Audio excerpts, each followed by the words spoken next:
الحمد لله نحمده ونستعينه ونستغفره ونؤمن به ونتوكل عليه ونعوذ بالله من شرور أنفسنا ومن سيئات أعمالنا من يهده الله فلا مضل له ومن يضلله فلا هادي له ونشهد أن لا إله إلا الله وحده لا شريك له ونشهد أن سيدنا ومولانا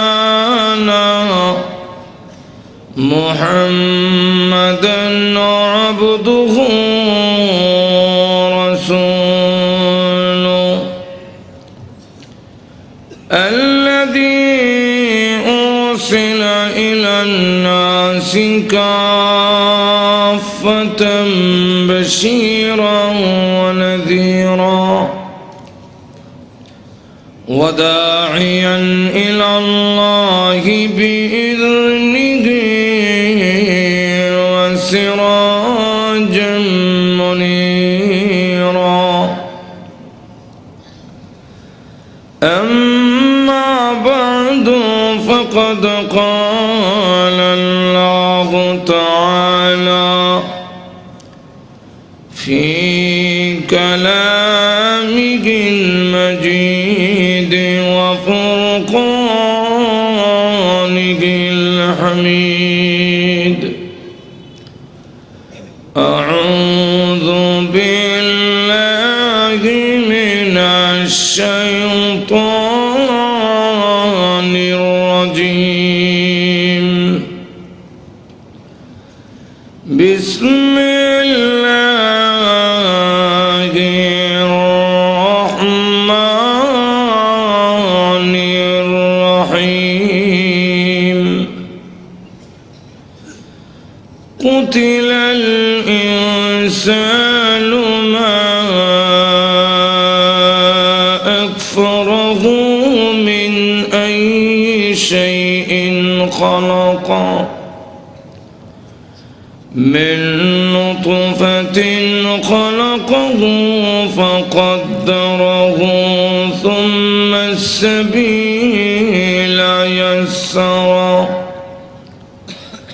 ثم أماته فأقبره ثم إذا شاء أنشره بارك الله لنا ولكم في القرآن العظيم ونفعنا وإياكم بالآيات والذكر الحكيم اللهم صل على سيدنا ومولانا محمد وعلى آله وأصحابه وسلم اللهم صل على سيدنا ومولانا محمد وعلى آله وأصحابه وسلم আজকের পবিত্র তাফসীরুল কোরআন মাহফিলের অত্যন্ত শ্রদ্ধেভাজন সভাপতি মুআজ্জাজ মুকাররম উলামায়ে কেরাম সুধী মণ্ডলী উপস্থিত প্রাণপ্রিয় মুসলমান ভাইয়েরা পর্দার অন্তরালে অবস্থানরত অত্যন্ত শ্রদ্ধেয় মা বোনেরা আমি আপনাদের সামনে পবিত্র কোরআন শরীফের সূরা আবাসের 17 নম্বর আয়াত থেকে নিয়ে কয়েকখানা আয়াত কারিমা তেলাওয়াত করেছি।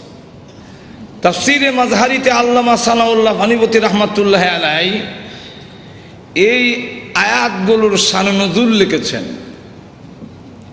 যাকে কেন্দ্র করে নাজিল হয়েছে, আবু লাহাবের দুই ছেলে, একটার নাম উতবা আর একটার নাম উতাইবা। এই দুই ছেলেকে কেন্দ্র করে আল্লাহ আয়াতগুলো নাজিল করেছেন। আবু লাহাব নবীজির আপন চাচা। আবু লাহাবকে আল্লাহ 3টা নিয়ামত দিয়েছেন। কয়টা? আরো জোরে কন। কি কি? 1 নম্বর হইল আবু লাহাব, তার আসল নাম আব্দুল উজ্জা, কিন্তু লোকেরা তারে ডাকতো আবু লাহাব। আবু লাহাব যার সহজ বাংলা হইল লালের বাপ। এখন কের বাপ?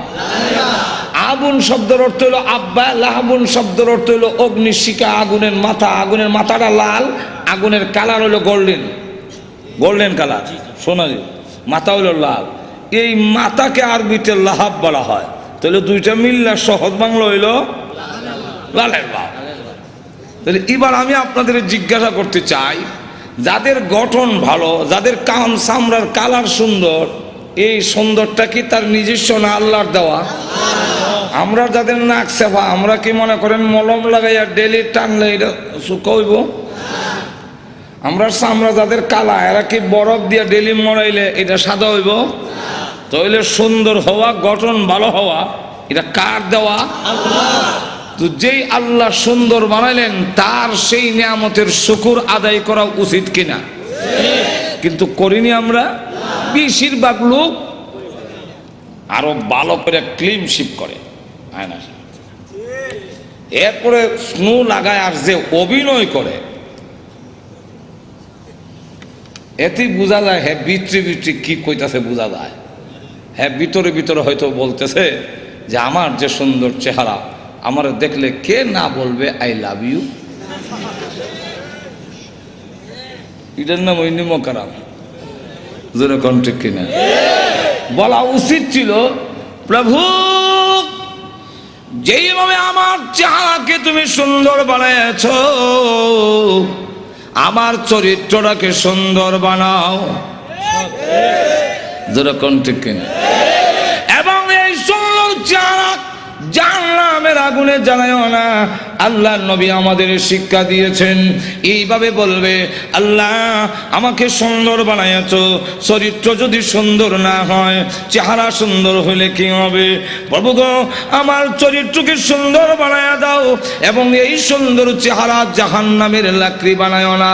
কিন্তু ইদা না বলে উল্টারা বলে, মহিলা যদি সুন্দরী হয়, আসো বেশি স্নো পাউডার, আরো আলতাল খাতরা লাগাইয়া, উষা জুতা ভিন্দা, টাইট পিট পোশাক পইরা, অর্ধ ল্যাংটা হইয়া বিশ্ব সুন্দরী হতে চায়। আবার যুবকদের সামনে এমন ভাবে গুড়াইয়া গুড়াইয়া হাঁটিয়া যায়। জোরে কর না। মহিলাগুলো যদি যুবকদের সামনে দিয়ে এইভাবে স্নো পাউডার, আলতাল খাতরা লাগাইয়া, উষা জুতা ভিন্দা, পর্দা সারা যায়, পৃথিবীর কোন আইন দিয়ে ইফটিজিং থেকে রক্ষা করা যাবে না। কি ইফটিজিং? ইউরোপ আমেরিকা তো দেখছি রাস্তাঘাট ওই কুত্তা কুত্তি যা হয় এরাও তা হয়। আমাদের দেশে এই কালচার যারা মানে আনতে চায়, সাপ্লাই দিতে চায়, নারীদেরকে বের করে দিয়া অবাধে নারী পুরুষে একত্রিত করে সেই ইউরোপিয়ান কালচার মুসলিম দেশেও চালু করে দিতে চায়। কিন্তু এই কথা বোঝার দরকার, এদেশের মুসলমান সব কিছু দিতে পারে, ইমান কারো কাছে বন্ধক দিতে পারে না। সুতরাং প্রয়োজন যদি হয়, আমি আমার ইমান রক্ষার জন্য যা যা করার দরকার, এটা মুসলিম দেশ, এটা ইউরোপ নয়, এটা আমেরিকা নয়, এটা ব্রিটেন নয়, বাংলাদেশে ইউরোপিয়ান কালচার প্রতিষ্ঠা করা সম্ভব হবে না, হবে না।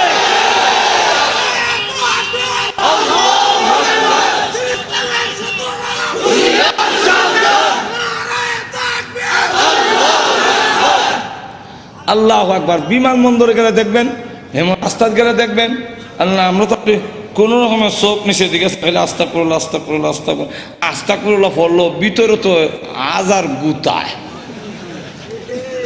ছায়া দেখ কি হইতেছে ছায়া দেখ বহুত কষ্ট করে কোন লাগে আস্তা করলো আল্লাহ আলাইতাম না দুজক হাজার এখন ঠিক তাইলে মহিলারা যদি এইভাবে যায় এটা টিচিং হইবই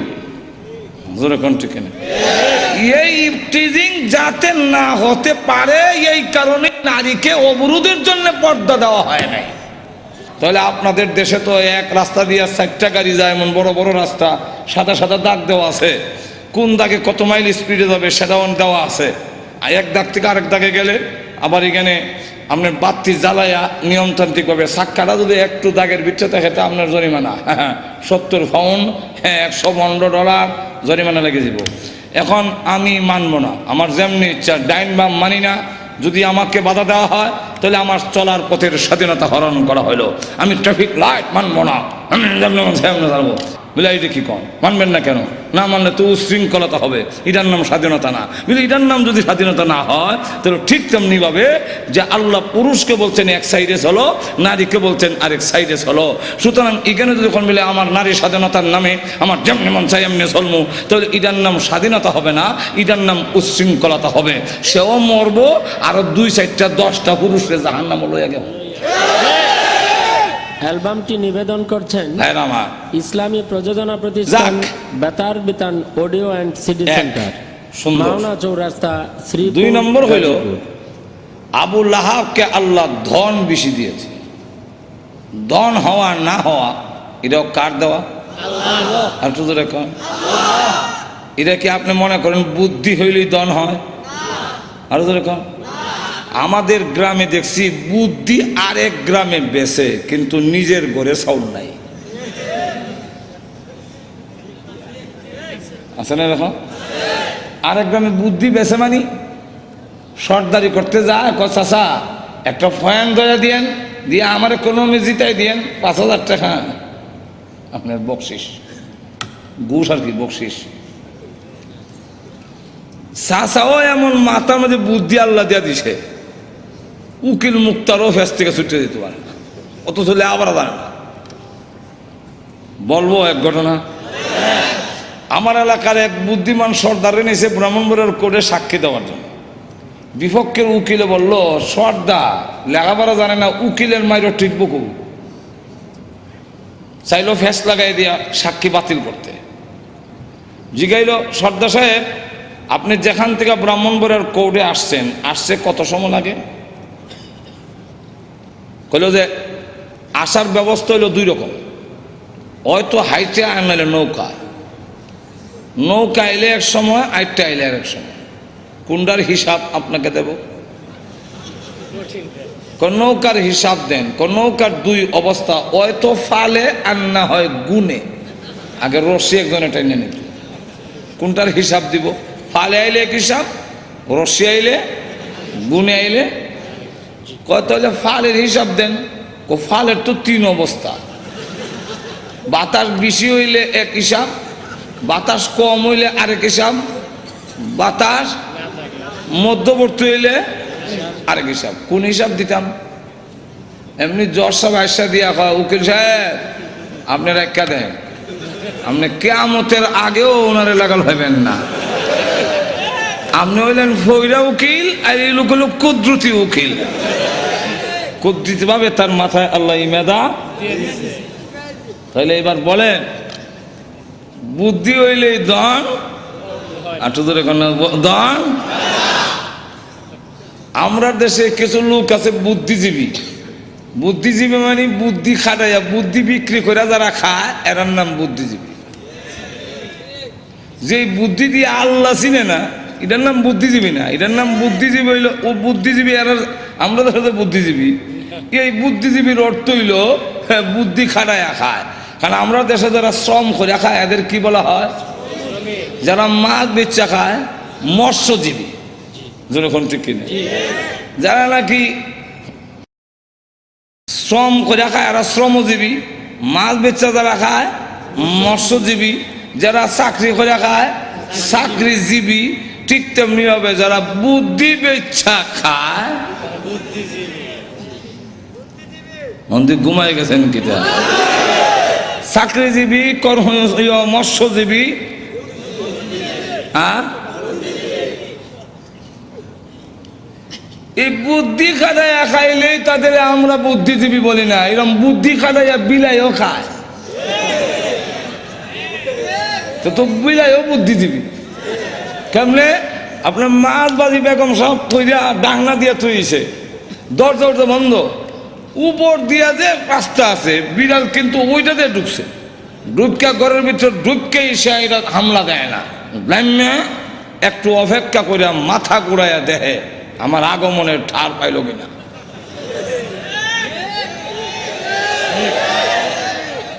এরপরে ডাকনাটা হালাইলে যেই মাত্র একটা আওয়াজ হয় এমনি আবার সাপ, আর আপনার বেগম সাহেবটা দিল দৌড়, আরে আমার ডাকনা হলে দিছে, মাছ মাঝে ফেলিতেছে।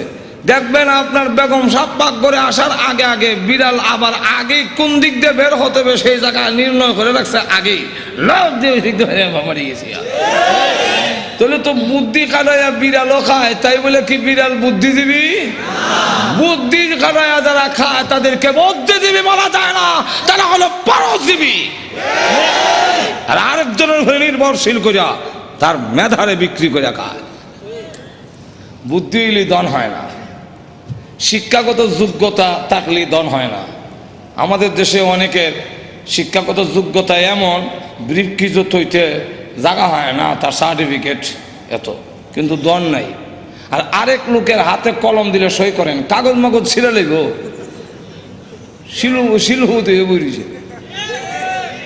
আর একটু জোরে কন, তাহলে দন দেওয়া না দেওয়া এটা কার? আরো জোরে আওয়াজ দিয়ে বলেন। আয়াত কোনের টাইম নেই, আল্লাহ কুরআনে বলছেন ইন্নাল্লাহা ইয়াবসুতুর রিজকা লিমান ইয়াশাউ ওয়া ইয়াকদির। আল্লাহ বলেন আমি যাকে ইচ্ছা তার রিজিক প্রশস্ত করে দেই, আর যাকে ইচ্ছা রিজিক সংকীর্ণ করে দেয়। জোরে কোন ঠিক কিনা? তো যাদেরকে আল্লাহ দন দিয়েছেন তাদের উচিত কিনা আল্লাহ এই দন দেওয়ার শুকর আদায় করা? আর তো জোরে কন। বেশিরভাগ লোক করে না, বেশিরভাগ লোক করে না। গেল দুই, কটা গেল? দুইটা। তিন নম্বরটা হইল আওলাদ হওয়া না হওয়া, এটাও কিন্তু আমাদের ক্ষমতা নয়, এটা কার? আরো যেরকম আমাদের দেশের বার্থ কন্ট্রোল, জন্ম নিয়ন্ত্রণ, এবারে জন্ম নিয়ন্ত্রণ করব, বার্থ কন্ট্রোল, দুটি সন্তানই।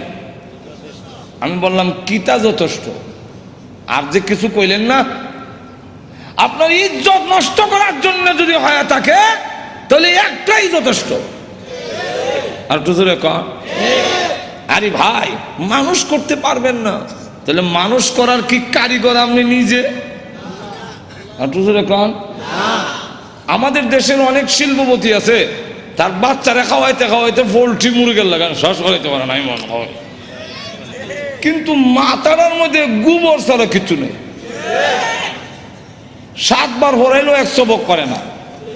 আর অনেক লোক আছে এক তো খাওয়াইলে আর এক তো খাওয়াইতে পারে না, তার বাচ্চাকে ভালো খাওয়ান দিতে পারে না, কিন্তু 100 বক শিখাইলে 700 বক শিখে ফেলে। যদি বুঝা গেল খাওয়াইলেই ব্রেন হয় না। আপনি আমি মানুষ করার কারিগর নই, মানুষ করার কারিগরকে আল্লাহ যাদেরকে আওলাদ বেশি দিয়েছেন তাদের জন্য উচিত আল্লাহর শুকর আদায় করা। আবুল হাবকে দিয়েছেন আল্লাহ রাব্বুল আলামিন যখন তার বিশ্ব নবীকে বললেন, আগো নবীজি এবার মানুষের সামনে তুলে ধরুন লা ইলাহা ইল্লাল্লাহু মুহাম্মাদুর রাসূলুল্লাহ। আমি আল্লাহ ছাড়া কোনো মাবুদ নাই। আবুল আহাব, যে আবুল আহাবকে আল্লাহ দম দিয়েছেন, যে আবুল আহাবকে আল্লাহ রাব্বুল আলামিন মাল দিয়েছেন, গিয়েছেন। সেই আবুল আহাব দুনো হাতে পাথর নিয়ে আল্লাহ নবীর সামনে এসে বলেন, ওগো মুহাম্মদ, আপনার আল্লাহ টাল্লাহর কথা আমরা মানি না। জোরে কোন নাউজুবিল্লাহ। আপনার আল্লাহ টাল্লাহর কথা মানি না আমরা আপনার আল্লাহর কথা। এই কথা বলে নবীজি যখন পাথর মারতে গেল, আল্লাহ রাব্বুল আলামিন তখন ডাক দিয়ে বলেন, ওগো নবীজি, আপনার বিরুদ্ধে আসে নাই, বরং আমি আল্লাহর বিরুদ্ধে এসেছে। অত বড় নিমক কালাম আল্লাহ তার নবীর পক্ষ থেকে জবাব দিয়ে দিলেন। আর যখন আবুল আহাব বলল, তাব্বান লাকা আলিহাযা জামাতানা, তুমি ধ্বংস হও, এই কারণে কি তুমি আমাদেরকে এখানে একত্রিত করেছিলে? আল্লাহ তার জবাবে বলেন, তাব্বাত ইয়াদা আবি লাহাব, আবুল আহাবের দুনো হাত ধ্বংস হও। একটু জোরে কর না।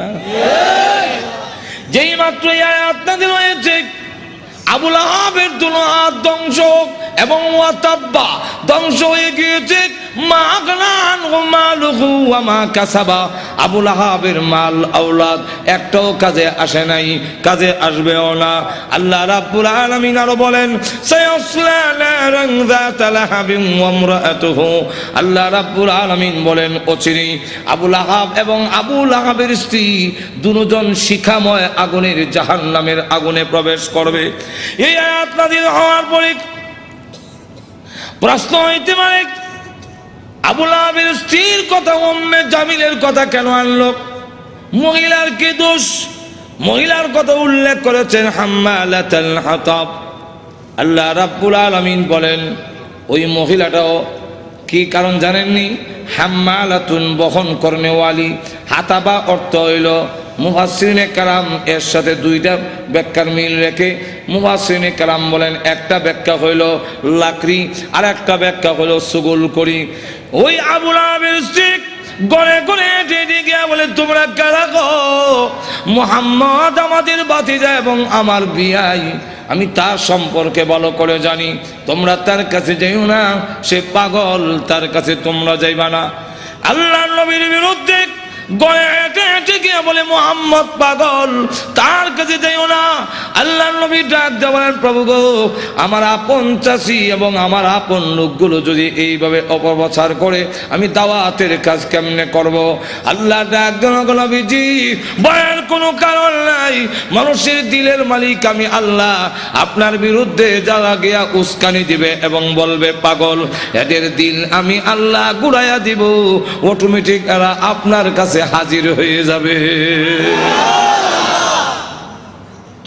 ঠিকই দেখা গেল, যাদের কাছে গিয়া বলে মোহাম্মদ পাগল, মোহাম্মদ পাগল, বলে হ্যাঁ, তুই বড় বড় নেত্রী নামছে কেন? নেত্রী নামছে কেন? এতে বোঝা যায় পাগল ও ছোট পাগল না, অনেক বড় পাগল, অসাধারণ পাগল। চলো একটু পাগলটা দেখে আসি। পাগল দেখতে এসে দেখা দেখে আল্লাহ নবীর নুরানি চেহারা এত সুন্দর, খানায় কাবার সামনে দাঁড়ায় কোরআন শরীফ পড়ে, নবীজির চেহারার আলোতে কাবা ঘরের দেওয়াল আলোকিত হয়ে গেছে। না, এই সুন্দর চেহারার লোক কোনোদিন পাগল হতে পারে না। আবার কি জানে পড়ে, একটু শুনি।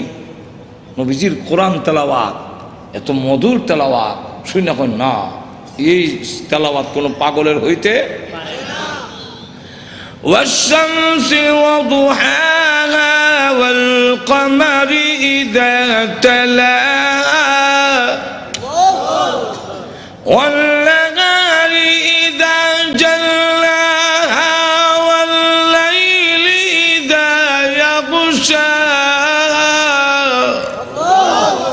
পিছন থেকে তারা কর, এই লোক কোনোদিন পাগল হতে পারে না, তিনি আল্লাহর পয়গম্বর, কালিমা পড়ে মুসলমান হয়ে গেছে।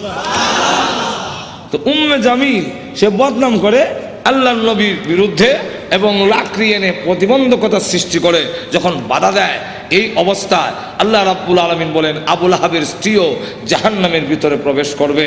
যেই মাত্র এই আয়াত নাজিল হয়েছে, তখন আবুল আহাবের স্ত্রীও হাতের মধ্যে পাথর নিয়ে কোমর ও কাপড় বেঁধে রসুলের উপরে হামলা করার জন্যে খানায় কাবার দিকে যখন ধাবিত হচ্ছে, আবু বকর সিদ্দিক বলেন, ইয়া রাসূলুল্লাহ, ওই দেখেন আপনার চাষিও বিয়াইও উম্মে জামিল, হাতের মধ্যে পাথর, কোমরের মধ্যে কাপড় বান্ধা, এতে বোঝা যায় মহিলা হামলা করবে। একজন মহিলা যদি হামলা করে, ইজ্জত আর তাহে কই অগণবীজি আবার উনি আপনার মুরব্বী, ওনার ধাক্কা দেওয়া তো যাবে না। আর মহিলা তো এমন এক জিনিস, এমন বিপজ্জনক, ধাক্কা যদি দেন ফিরে বেরলে গিয়া বিপদটা তো আপনার উপর বলবে। আমার তো এমন লক্ষ্য করে দেখেন, উম্মে জামিল সে পাথর লয়ে গেছে রসুলকে মারবে, কেমন হাওয়া। আবু বকর সিদ্দিক বলেন অসুবিধা হইতেছে না তো? আরো অসুবিধা হইতেছে, শেষ করে দেন। আমার লক্ষ্য করে দেখুন, পাথর নিয়ে আল্লাহর নবীকে মারার জন্য যখন গিয়েছে, আবু বকর সিদ্দিক রাদিয়াল্লাহু আনহু বলেন, নবী গো, আপনার চাচি এবং বিয়াই পাথর নিয়ে আসতেছে, এমন কি করি? নবীজি ডাক দিলেন, আবু বকর, চিন্তার কোনো কারণ নাই, আমি মহান আল্লাহ কোরআন পড়ব, মহান আল্লাহ আমার হেফাজত করবেন। এই বলে রসুল আরম্ভ করে দিয়েছেন, ইয়াসিন ওয়াল কুরআনিল হাকীম।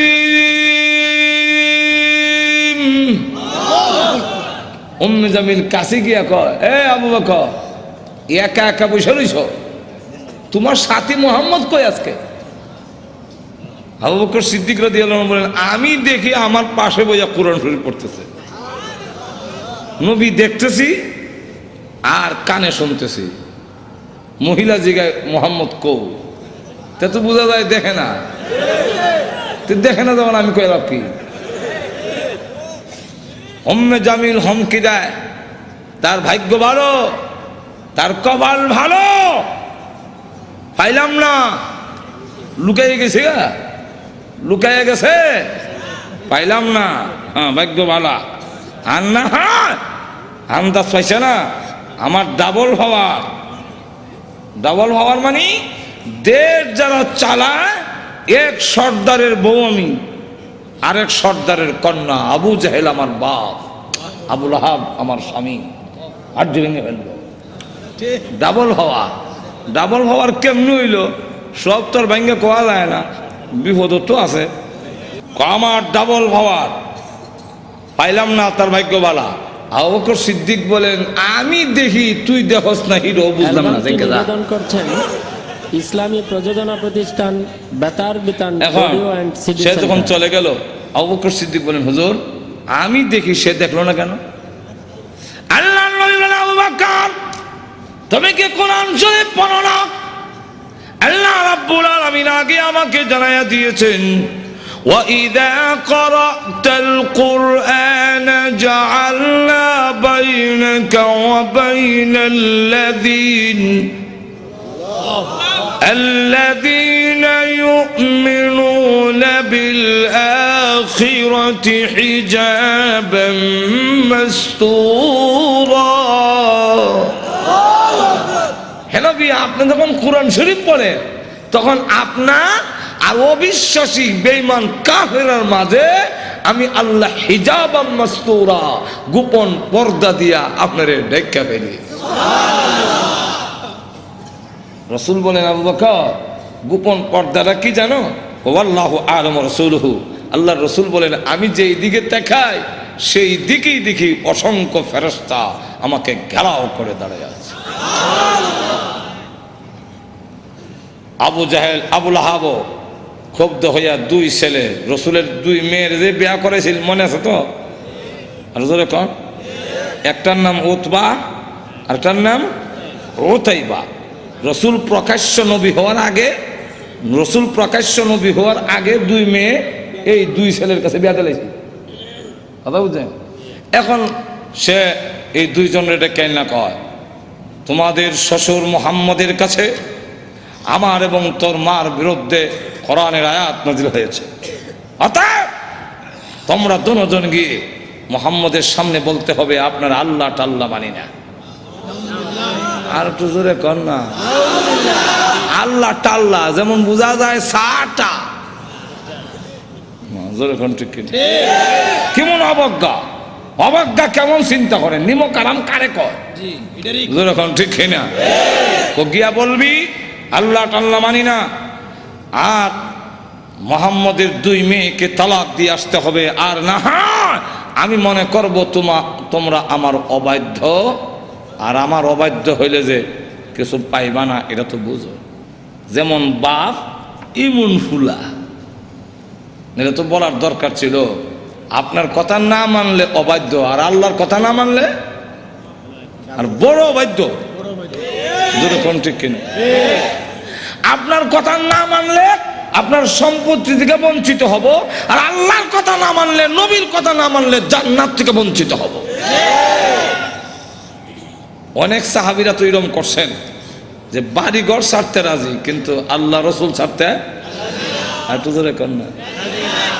গভীর রজনীতে আল্লাহর নবী বিশ্ব নবী রাহমাতুল লিল আলামিন হুজরা শরীফ থেকে প্রচন্ড শীতের মধ্যে বের হয়েছেন।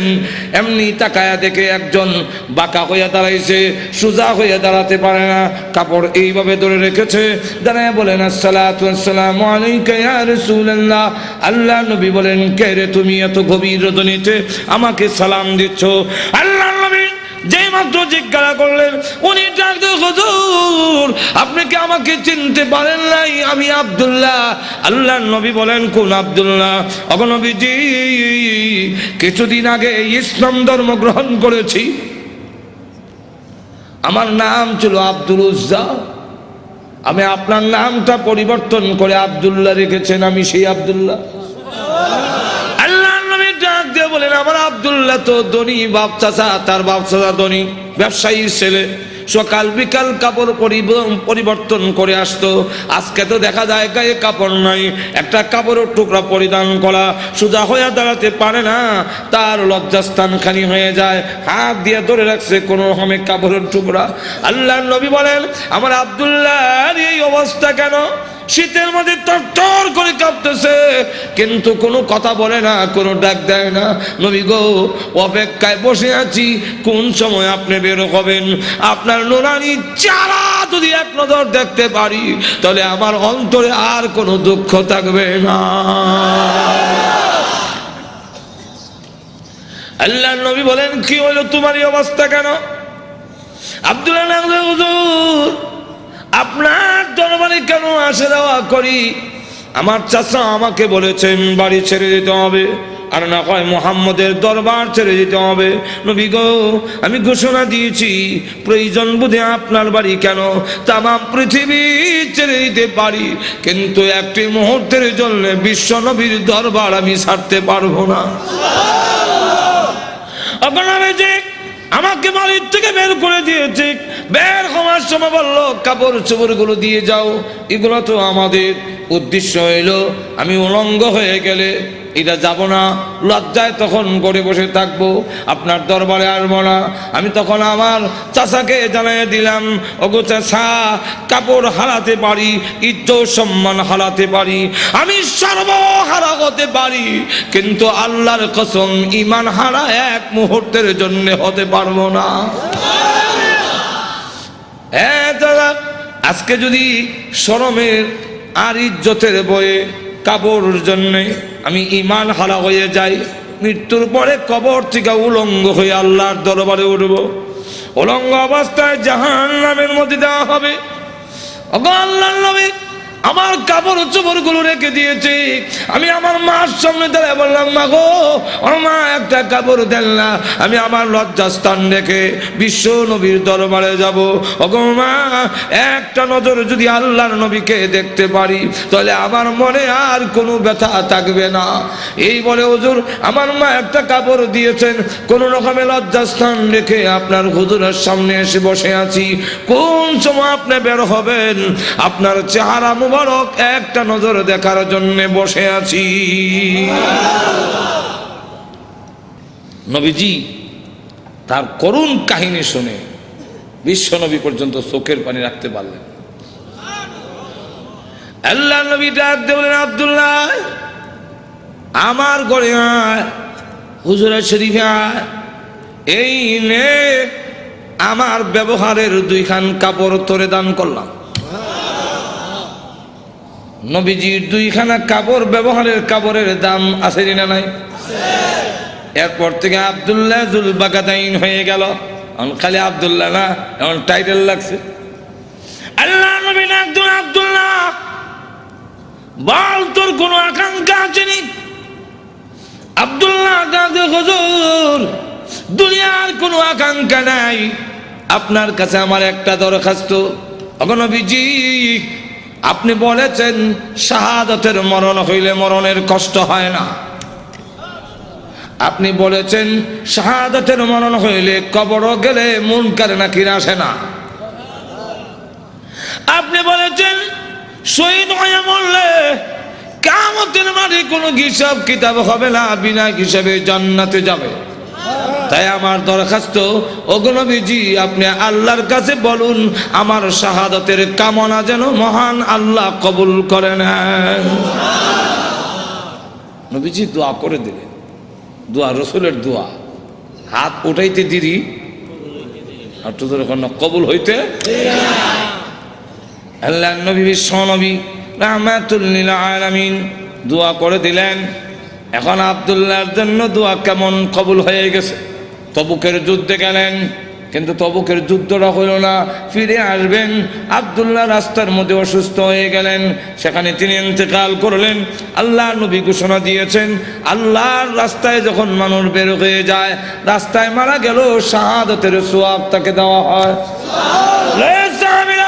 আমার আব্দুল্লাহকে গোসল দাও, কাফন পরাও, আমি নিজে জানাজার নামাজ পড়াবো। নবীজি নিজে জানাজার নামাজ পড়াইয়া লাশ যখন কবরের দিকে নিয়ে যায়, নবীজি পিছনে পিছনে যায়। কবরের পার গেলে পড়ে ডাক দিয়ে বলে, সাহাবীরা রে, কেউ কবরে নামবে না, আমি তার কবরে নামবো। নবীজি আব্দুল্লাহ রাদিয়াল্লাহু আনহুর কবরে নামে দুই কান হাত উপর দিকে বাড়ায় দিয়ে বলেন, রে আব্দুল্লাহ, সাহাবীরা দে লাশটা আমার হাতে দে। একটু জোরে কর না, দে আমার আব্দুল্লাহর লাশ আমার কোলে ছেড়ে দে।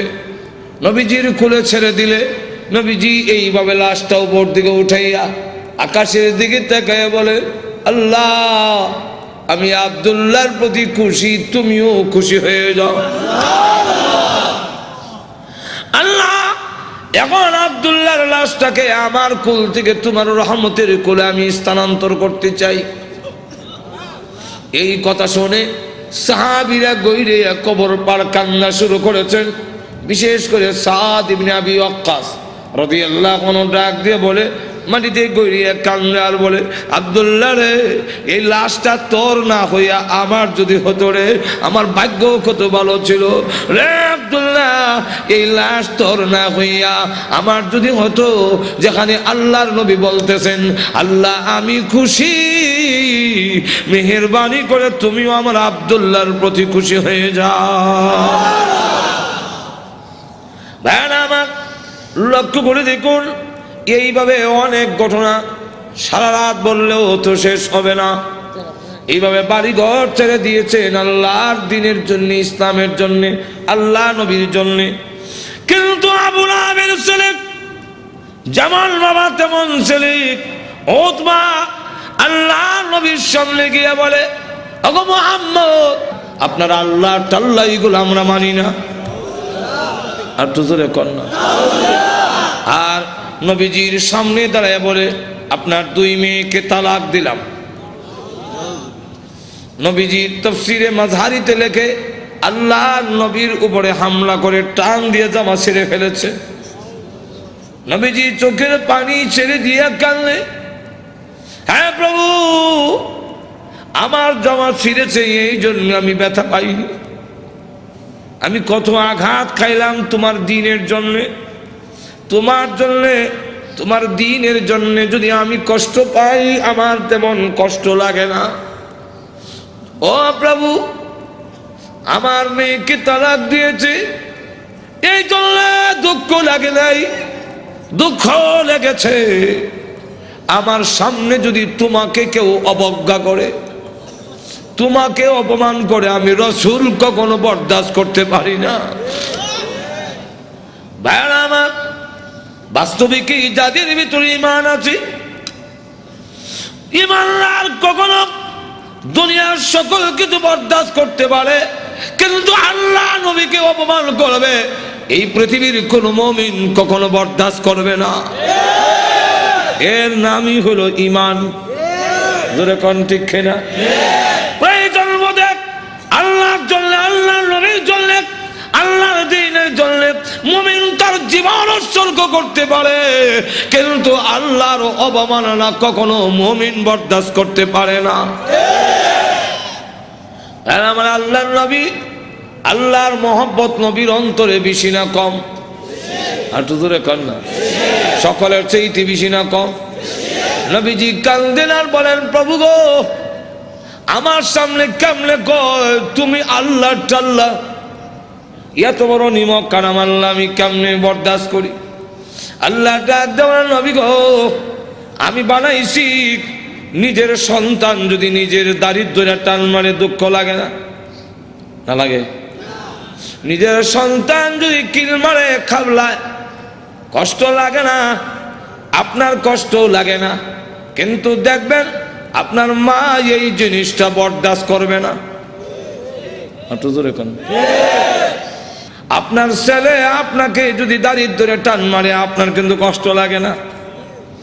আপনার যদি খাবলা মারে আপনার কষ্ট লাগে না?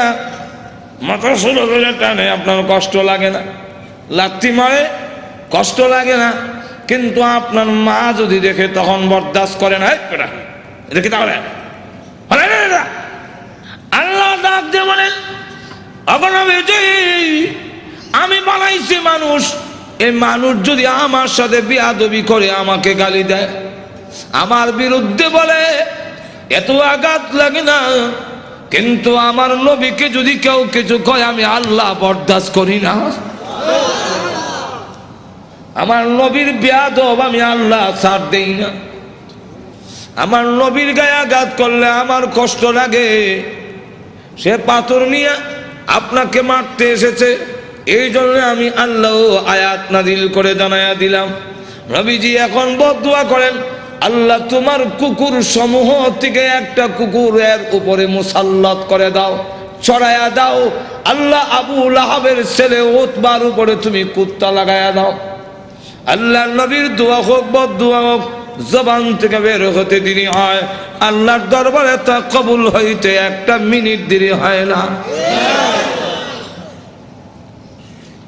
আর না হয় উমর যেখানে তরবারি নিয়ে গেলেন নবীকে মারার জন্য, ঘুরে গেল আর একদিকে, ঘরের কাছে গিয়ে শুনে, সামনে গিয়া শুনলো যে তোমার বোনের জামাই মুসলমান হয়ে গেছে।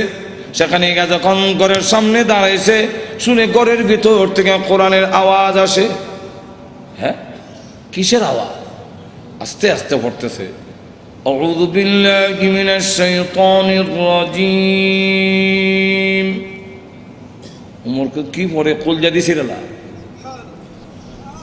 বিসমিল্লাহির রহমানির রহিম।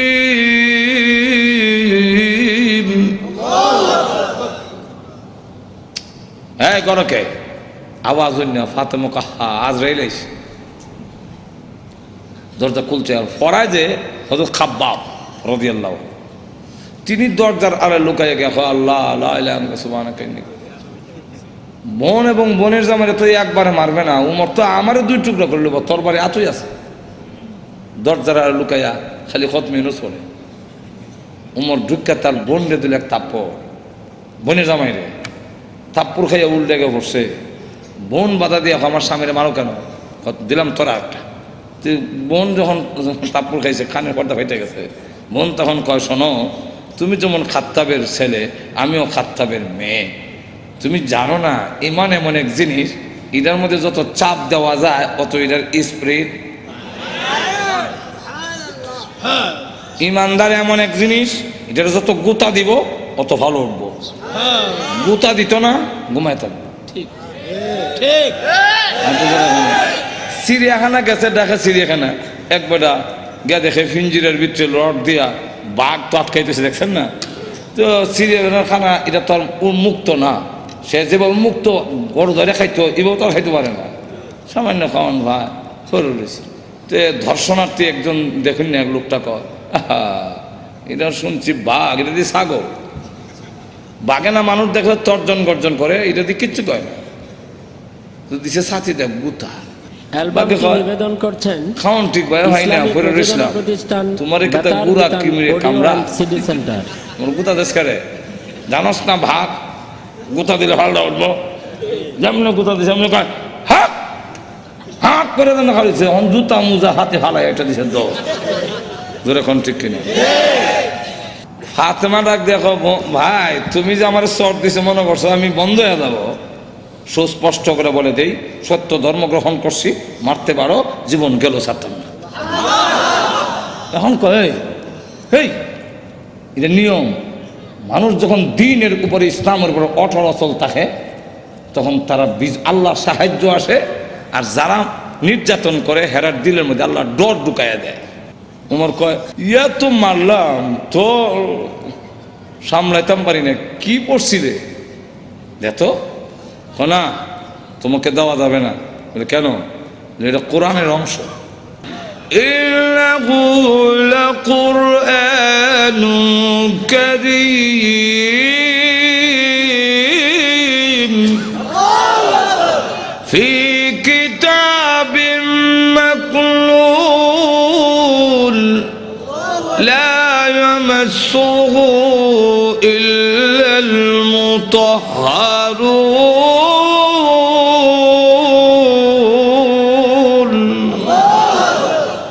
সম্মানিত কোরআন লোহে মাহফুজে সংরক্ষিত, এটা স্পর্শ করা যায় না অপবিত্র অবস্থায়। তখন কি করতে হবে? বলে গোসল করে আও, কাফেররা তো মুত্তা ফানি লয় না, তুমি মুত্তা পরিষ্কার হয়ে আও দিছে। এখন করে আইসে কোরআন পড়ে তাহা মা আনজালনা আলাইকাল কুরআনা লিতাশকা। পড়তে পড়তে যখন ওই আয়াত পর্যন্ত গেছে, ইন্নানি আনাল্লাহু লা ইলাহা ইল্লা আনা ফা'বুদনি।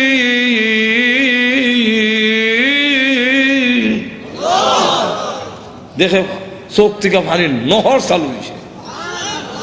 এমনি ডাক দেখা বোন, আমার মোহাম্মদের দরবারে নিয়ে আসল। তো পর্দার আড়ালে যিনি লুকাই আছিল দরজার আড়ালে, মনে আছে তো? ঘটনা কোনটা আমার উদ্দেশ্য না, ঘটনা হলে তো এইটার মধ্যে 1 ঘন্টা দেবো। ঘটনা হওয়া উদ্দেশ্য না, উদ্দেশ্যটা হইল ওই কথাটা বুঝে পেলে গা দরজার আড়াল থেকে এমনি কয় আর লুকাই থেকে লাভ নাই। এখন বুঝে লেছি উমর মারতো না। তো সংবাদটা আমি আগে দিলাই, কারো সুসংবাদ আগে দিতে একটা মনের মধ্যে একটা আনন্দ পাওয়া যায়, তো আমি আগে দিলাই। এমনি দরজার বাইরে থেকে আড়াল থেকে বেরিয়ে কয় হ্যাঁ মা, তাদেরকে কোরআন শরীফ আমি পড়াইছিলাম। আচ্ছা, তো আপনাকে সুসংবাদটা দেওয়ার জন্য বেরিয়েছে, কারণ লুকাই আসলাম। কি সুসংবাদ? বলে দারুল আরকাম, গোপন ঘাঁটি, যেখানে দিন প্রচার করা হয় লুকাই লুকাই এখান থেকে, এটার নাম ছিল দারুল আরকাম। এই দারুল আরকামে গত রাত্রে আমি বিশ্ব নবীকে দোয়া করতে শুনছি। আল্লাহ রসুল বলছেন আল্লাহুম্মা আইজ্জিল ইসলামা বি আহাদিল উমরাইন। আল্লাহ 2টা উমর থেকে একটা উমর ইসলামের ভিতরে এনে ইসলামের শক্তিশালী করে দাও। একটা হলো উমর ইবনুল খাত্তাব, আর একটা হলো উমর ইবনে হিশাম, যার টাইটেল হলো আবু জেহেল। আগে আসলে আবুল হেকম, এরও নাম উমর, আর এই আমিরুল মুমিনিন উনার নামও উমর। আল্লাহ রসুল বলেন এই 2টা উমর থেকে একটা উমর আমারে দাও। আল্লাহ রাব্বুল আলামিন মনে হয় গত রাত্রের রসুলের দোয়াটা তোমার বেলায় কবুল হয়ে গেছে। কথাটা বুঝলেন তো? রসুল দোয়া করতে দেরি হয়, বোধ দোয়া এরকম। তো এই অবস্থায় দোয়া যখন বোধ দোয়া হোক আর দোয়া হোক কবুল হয়ে যায়, রসুল যখন কইয়া দিলেন কুকুর সমূহ থেকে একটা কুকুর সরাইয়া দাও, এখন দেখেন কি হয়। আবু লাহাবের ছেলে উতবা, সে সিরিয়ার থেকে ব্যবসায়ী কাফেলা নিয়ে আসতেছে। রাস্তার এক জায়গার মধ্যে বিশ্রামের জন্যে তাদের গমের বস্তা, খেজুরের বস্তা তৈছে। এমনি দেখে পাহাড়ের টিলার মধ্যে একটা ভাগ বৈশা, খালি মাথা ঘুরাইয়া আবু লাহাবের ছেলে উতবারে ভালো করে দেখে, যেমন বোঝা যায় গোয়েন্দা অফিসার আসামি দেখতেছে। এমনি সে ডাক দিয়া কয় ও আমার সাথীরা, ভাগ যেইভাবে আমার দিকে চায় এতে বোঝা যায় মুহাম্মদের বদদুয়া কবুল হয়ে গেছে। তো রসুল তো বলছিলেন কুকুর, এখন তো বাঘ, উল্টা দি না, উল্টা না, রসুল কুকুর দিয়া বাঘই বুঝাইছেন। হেরাও বুঝছে। এর কারণ রসুল বাঘ কইয়া কুকুর কইয়া কুত্তা বুঝাইলেন কেমনে?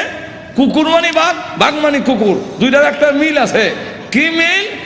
চতুষ্পদ জানোয়ারের মধ্যে কুত্তা হাও আলগি দিয়া পেশাব করে, আর বাঘও হাও আলগি দিয়া পেশাব করে। তাহলে মুতায় মুতায় দুইটার একটা মিল আছে।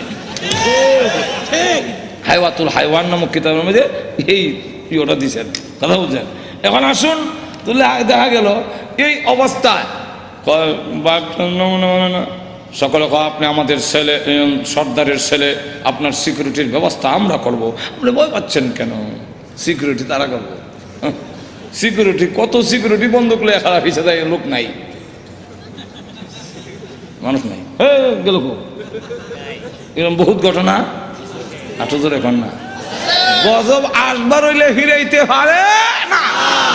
এমন দেখা গেল সিকিউরিটি দিব, তখন তারা সব গমের বস্তা, বুঝলেননি, আর খেজুরের বস্তা একখানে একত্রিত করে একটা উঁচা পাহাড়ের টিলার মতো মানে সেখানে জায়গা করে দিয়ে বলেন আপনি সেখানে ঘুমান, আমরা নিচেরে ঘুমাবো।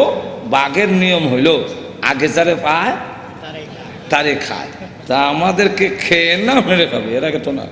ঘুমান মানুষ সব ঘুমাইছে, হ্যাঁ ও নাক ডাকা। যখন নাক ডাকা আরম্ভ হয়েছে, বাঘে কয় আমার যাওয়ার টাইম হয়েছে। আল্লাহ যাইবার আগে গন্ধটা তোর নাক ফিট করে দেয়, এই গন্ধে যারে পাবি তারে ধরবি, উল্টা পাল্টা ধরিস না।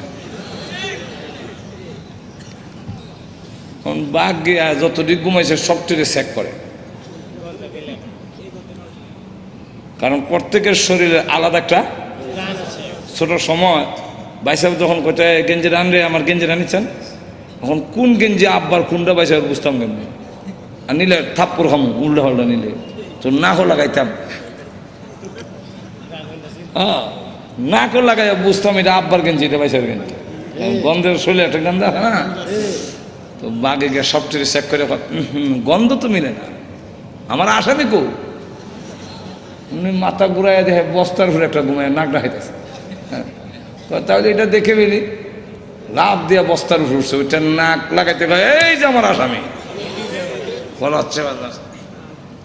নিচে নিয়া মাথা এখানে, পা এখানে, হাত এখানে, নাড়ি বুড়ি এখানে, আলাদা আলাদা করিয়া মাছের ভাগার মতো ছড়াইয়া বাঘ আবার গিয়া টিলাত বৈশা পলক দৃষ্টিতে তাকে রয়েছে। এরা ঘুম থেকে উঠতে যখন চিৎকার দিবে, আমি আনন্দ করব, আল্লাহ এবং নবীর দুশমনরে আমি খতম করেছি। এরা ঘুম থেকে সিকিউরিটি দিল, সিকিউরিটি আমাদের শেষ করে ফেলেছে, আমি করছি। আল্লাহ তখন আয়াত নাযিল করলেন, এই হলো শানে নজরুল, আয়াত নাযিল করে বলেন কুতিলাল ইনসানু মা আকফারাহু,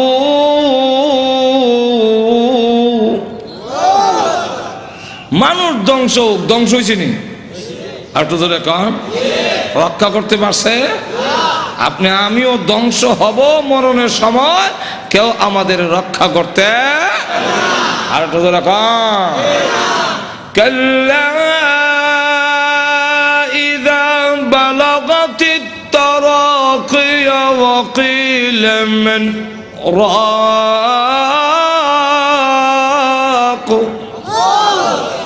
যখন কন্ট্রোলারে জানা আসবে কেউ রক্ষা করতে পারবে না। আল্লাহ তখন আয়াত নাযিল করে বলেন কুতিলাল ইনসান, মানুষ ধ্বংস হোক, মানুষ বড় অকৃতজ্ঞ। এখন আল্লাহ এক একটা নিয়ামতের কথা তুলে ধরে বলেন তুই যে অতিকৃতজ্ঞ হইলে একটু চিন্তা করলি না? মিন আইয়ি শাইইন খালাকা, তুই কিসের তৈরি, তোরে কি দিয়ে বানানো হইলো? এটার জবাব আমরা দিতে পারবো না, কারণ আমি জানি না তুই কি দিয়ে বানিয়েছেন। এর লাগে আল্লাহ নিজেই জবাব দিয়েছেন, মিন নুতফা, নাফাক পানি দিয়ে বানাইছি, যেটা অত্যন্ত ঘৃণিত। আমি আল্লাহ এত সুন্দর করে তোরে বানাইলাম, আবার বানাইছি যে খালাকাহু ফাকাদ্দারাহু, কাদ্দারা ইউকাদ্দিরু, এটার দুইটা ব্যাখ্যা। একটা ব্যাখ্যা হইল তোমাকে এইভাবে বানাইলাম, গরু ছাগল এইভাবে না, তোমারে কুদরতি স্প্রিং দিয়ে জায়গায় জায়গায়, মানে কুদরতি স্প্রিং, জোরে কোন ঠিক কেনা কুদরতি স্প্রিং। এরপরে গরু এমনি জোরে কোন ঠিক কেনা কিন্তু মানুষ, তুমি সেলুনে গেছো চুল কাটবা, ডাইন দিকে বামে বামে বুঝছে, জোরে কোন ঠিক না ঠিক না? মানুষ তোর মাথা এইভাবে ঘুরাইবার মতো এই যে কুদরতি স্প্রিং দিয়ে তোরে বানাইলাম আল্লাহ, গরু কিন্তু এই ঠ্যাং ভাঙ্গিয়া পেশাব করতে পারে না, তোর আডু ভাঙতে পারো, তোর সব ভাঙতে পারো, কুদরতি স্প্রিং জায়গায় জায়গায় দিয়া আমি আল্লাহ এমন ভাবে বানাইলাম। আবার তুমি যখন বস্তা লইবা মাথা, তখন রড থেকে আরো শক্ত। জোরে কোন ঠিক না ঠিক না? খালাকাহু ফাকাদ্দারাহু। আর একটা কাদ্দারার ব্যাখ্যা হইল কাদ্দারা ইউকাদ্দিরু তাকদীরান। এর অর্থ হলো তুই অত হতাশ হওয়ার দরকার নাই, অত পেরেশান হওয়ার দরকার নাই, সুদে ঘুষে খাওয়ার দরকার নাই। তোমার কপালও তোমাকে জন্মের 50,000 বছর আগে কপাল লেখা কয়টা দোকানের মালিক অবি এটার লেখকেই তোরে দুনিয়াতে পাঠাইছি। যার বাস্তব প্রমাণ, যার বাস্তব প্রমাণ কপালে যদি না থাকে, বিদেশি ডিগ্রি থাকলেও বাংলাদেশের এমপি হতে পারে না, এমন ঘটনা বাংলাদেশও আছে। এমন শিক্ষিত লোক আছে যে আরেক দেশও গিয়ে পড়ায়, বিদেশ গিয়ে পড়ায়, এমন বড় ব্যারিস্টার আছে বাংলাদেশও, কিন্তু বুট পায় না। আর তো ধরে কন্যা বাংলাদেশে এমন ঘটনাও আছে, উচ্চ শিক্ষিত, তো উচ্চ ডিগ্রি নাই, কিন্তু বাংলাদেশ সরকার প্রধান হয়েছেন। কেন হয়েছে? এটা কপালও লেখা। জোরে কোন ঠিক না ঠিক না? আর এটা ওই তালনাকের লেগে অত বড় ব্যারিস্টার হইয়া সংবিধান রচনা করিয়া ওই তো পারে না খেলে কোন না হওয়ার কারণ হলো এরার কপালও এমপি লেখা নাই। জোরে কোন ঠিক কিনা? আল্লাহ তাই বলেন, এক একটা নিয়ামত উল্লেখ করে আমাদেরকে বলেছেন, নিমক হারাম হইও না। আল্লাহ আমাদের সকলকে তৌফিক দান করুন। সকলে বলেন আমিন। ওয়া আখিরু দাওয়ানা আলহামদুলিল্লাহি রাব্বিল আলামিন। দোয়া হয়ে যাবে নুজুলের রহমতের সময়। আজকে বৃহস্পতিবার দিন গিয়া রাত, শুক্রবারের রাত, এই রাতটার দাম সব কদরের রাতের সমতুল্য। আল্লাহুম্মা সাল্লি আলা সাইয়্যিদিনা আলহামদুলিল্লাহ। ربنا ظلمنا أنفسنا وإن لم تغفر لنا وترحمنا لنكونن من الخاسرين. ربنا اغفر لنا ولوالدينا رب ارحمهما كما ربياني صغيرا. رب ارحمهما كما ربياني صغيرا. رب العالمين तमाम জীবনের গুনার বোঝা মাথায় নিয়ে আসামির বেশে, অপরাধীর বেশে, বিক্ষোভ কাঙ্গালের মতো আলেম উলামা নিয়ে, সাদা দাড়িওয়ালা মুরব্বী নিয়ে, নওজোয়ান ভাইদেরকে নিয়ে, মাসুম বাচ্চা নিয়ে, পর্দার আড়ালের নেককার মা বোনদেরকে নিয়ে আমি গুনাহগার তোমার সেই দরবারে হাত বাড়াইলাম। মেহেরবানি করে গো জিন্দেগির গুনাহ মাফ করে দাও। আল্লাহ জানি না আজকের এই মোনাজাত কার জন্য জীবনের শেষ মোনাজাত। কত মানুষ ঘুমায় আর উঠে না, কত মানুষ ঘর থেকে বের হয় আর ঘরে ফিরে আসে না। আল্লাহ জানি না কার জন্য কাপড়ের কাপড় দোকানে জমা হয়ে গেছে। আল্লাহ মৃত্যু আসার আগে আগে আমাদের তুমি মাফ করে দাও। তুমি যদি মাফ না করো, বলো না আমরা কোথায় যাব, কার কাছে? আমাদের তো যাইবার আর কোনো জায়গা না। আল্লাহ আমরা যে যে উদ্দেশ্যে তুলেছি প্রত্যেকের নেক আশা পূরণ করে দাও। আমাদের মধ্যে যারা অসুস্থ বেমারে আছেন তুমি শিফা করে দাও। আল্লাহ আমাদের সন্তানগুলোকে নামাজি দিনদার পরেজগার বানায়া দাও। আল্লাহ আজকের এই মাহফিলের আয়োজন যারা করেছেন, শোনার জন্য যারা এসেছেন, সাহায্য সহযোগিতা যারা করেছেন, আল্লাহ সকলের জন্য এই মাহফিল কিয়ামতের মাঠে নাজাতের ওসিলা বানায়া দিও। আল্লাহ যে মসজিদের নির্মাণের কাজ আরম্ভ করা হয়েছে, এই মসজিদে তুমি কবুল করো। আল্লাহ তোমার নবী, বিশ্ব নবী রাহমাতুল লিল আলামিনের অত্যন্ত আদরের স্ত্রী হযরত আয়েশা সিদ্দিকা রাদিয়াল্লাহু আনহার নামে আল্লাহ এই মসজিদ তুমি কবুল করে নাও। সকলের জন্য নাজাতের উসিলা বানায়া দাও। যত জরুরত আছে, প্রয়োজন আছে, তোমার গাইবী খাজানা থেকে পুরা করে দাও রব্বুল আলামিন। আল্লাহ, অনেক পরীক্ষার্থী আছেন আল্লাহ, পরীক্ষায় আল্লাহ কামিয়াব হওয়ার ব্যবস্থা করে দাও আল্লাহ, পরীক্ষার মধ্যে উত্তীর্ণ হওয়ার ব্যবস্থা করে দাও আল্লাহ। আমাদের পক্ষ থেকে আল্লাহ কোটি দরুদ আর সালাম সোনার মদিনা পৌঁছে দাও আল্লাহ। যত মুমিন মুমিনাত কবরে ঘুমাইয়াছেন, সকলের কবরের আযাব মাফ করে দাও। এই এলাকার মাটির নিচে যত মুর্দা ঘুমাইয়া আমাদের মুখের দিকে হাতের দিকে তাকাইয়া আছেন, মেহেরবানি করে সকলের কবরের আযাব মাফ করে দাও। বিশেষ করে আমরা রাত বাড়াইলাম, জানি না গো কার মা নাই কার আব্বা নাই আল্লাহ, মার কথা বলতে পারি না, কত লাথি মার কলিজায় মারছি, কত রাত গেল আমি আমার মাকে ঘুমাইতে দেই নাই আল্লাহ। গভীর রাত্রে বাড়িতে গিয়ে উঠানে পা রেখে দেখতাম, কারো গলে আলো দেখা যায় না, কিন্তু আমার মার ঘরে এখনো আলো দেখা যায়। মার সন্তানের জন্য ঘুমায় না আল্লাহ, অনেক বছর হয়েছে মা কবরে ঘুমায় আছেন, কোন অবস্থায় আছে তা তো জানি না গো আল্লাহ। এই জুম্মার রাত্রিতে আল্লাহ রহমত নাজিল হওয়ার সময় আমি গুনাহগার হাত বাড়াইলাম আল্লাহ, মার কবরে আযাব দিও না আল্লাহ, মার কবরে আযাব দিও না আল্লাহ, আব্বার কবরে আযাব দিও না।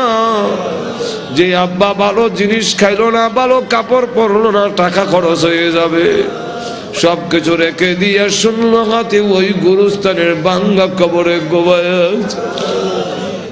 যার বাড়ি দিয়ে আমি বাড়িওয়ালা, যার ঘর দিয়ে আমি ঘরওয়ালা, যার ক্ষেত দিয়ে আমি ক্ষেতওয়ালা, যার জমিন দিয়ে আমি জমিওয়ালা হইলাম আল্লাহ, ওই আব্বাদের নাই ও আব্বার কবরে আযাব দিও না। মা বাবার কবরকে জান্নাতের বাগান বানায়া দাও আল্লাহ। আমাদের উস্তাদ পীর মাশায়েখ যারা দুনিয়াতে নাই আল্লাহ, ও প্রভু, ওনাদেরকে জান্নাতের সুউচ্চ মর্যাদা দিয়ে দাও আল্লাহ। আমাদের উস্তাদ পীর মাশায়েখ যারা হক্কানি উলামায়ে কেরাম দুনিয়াতে আছেন, বালিয়ার পীর সাহেব সহ আল্লাহ, ওনাদেরকে হায়াতে তাইয়্যিবা দান করো। আয় আল্লাহ, আমাদেরকে মক্কা মদিনা বারবার জিয়ারত করার তৌফিক দাও আল্লাহ। স্বপ্নের যুগে তোমার নবীজির নুরানি চেহারাখানা দেখায়া দিও আল্লাহ। আমাদেরকে যেদিন মরণ দাও, ঈমানের সাথে মরণ দিও, বেঈমান বানায়া কবরে নিও না আল্লাহ। প্রভু, হ্যাঁ, আমাদেরকে গাড়ির নিচে বানাইয়া বেইজ্জত করে রাস্তাঘাটে মাইরো না, আগুনে পোড়াইয়া পানিতে ডুবাইয়া মাইরো না আল্লাহ। ক্যান্সার দিও না আল্লাহ, এইডসের মতো মহামারী দিও না, হার্ট বাল কিডনি নষ্ট করে দিও না, ব্রেন জবান নষ্ট করে দিও না, প্যারালাইসিস দিয়ে বিছনায় ফেলে রেখে রেখে মরণ দিও না আল্লাহ। যেদিন মরণ দাও গো, জুম্মার দিনে নামাজের সেজদার মধ্যে মালাকুল মউত পাঠাইয়া দিও আল্লাহ। বিশ্ব নবীর তুবাইলে আমাদের দোয়া কবুল করে নাও, বিশ্ব নবীর উসিলায় আমাদের দোয়া কবুল করে নাও। আয় আল্লাহ তাআলা, আজকের এই মাহফিলে আমাদের খালি বিদায় করে দিও না। দুনিয়াতে দেখেছি জুম্মার দিনে কোন ফকির ধনীর দরজায় গেলে ধনীরা খালি বিরত দেয় না আল্লাহ। জুম্মার রাত্রিতে তোমার দরবারে হাজির হয়েছি গো আল্লাহ, আমাদেরকে তুমি খালি বিদায় করে দিও না। ربنا تقبل منا إنك أنت السميع العليم وتب علينا إنك أنت التواب الرحيم। আল্লাহ, ইন্তেজামিয়া কমিটি বহু পরিশ্রম করে এই বিশাল সুন্দর এক মাহফিল করেছেন। আল্লাহ জান মাল দিয়ে আল্লাহ ওনাদেরকে কবুল করো, ওনাদেরকে হায়াতে তাইয়্যিবা দাও, সমস্ত বেলা মুসিবত থেকে হেফাজত করো। হায় আল্লাহ বেমার অসুখ থেকে আল্লাহ হেফাজত করো। আল্লাহ পূর্ণ সুস্থতা দান করো, ব্যবসা বাণিজ্যের মধ্যে বরকত দাও। ইয়া আল্লাহ সহি দ্বীনের উপরে পরিচালিত হওয়ার জন্য কবুল করে নাও, তোমার দ্বীনের মুজাহিদ হিসাবে কবুল করে নাও। সাল্লাল্লাহু তাআলা আলা খাইরি খালকি মুহাম্মাদ ওয়া আলিহি ওয়া সাহবিহি আজমাইন। আমিন আমিন বিরহমাতিকা ইয়া আরহামার রাহিম।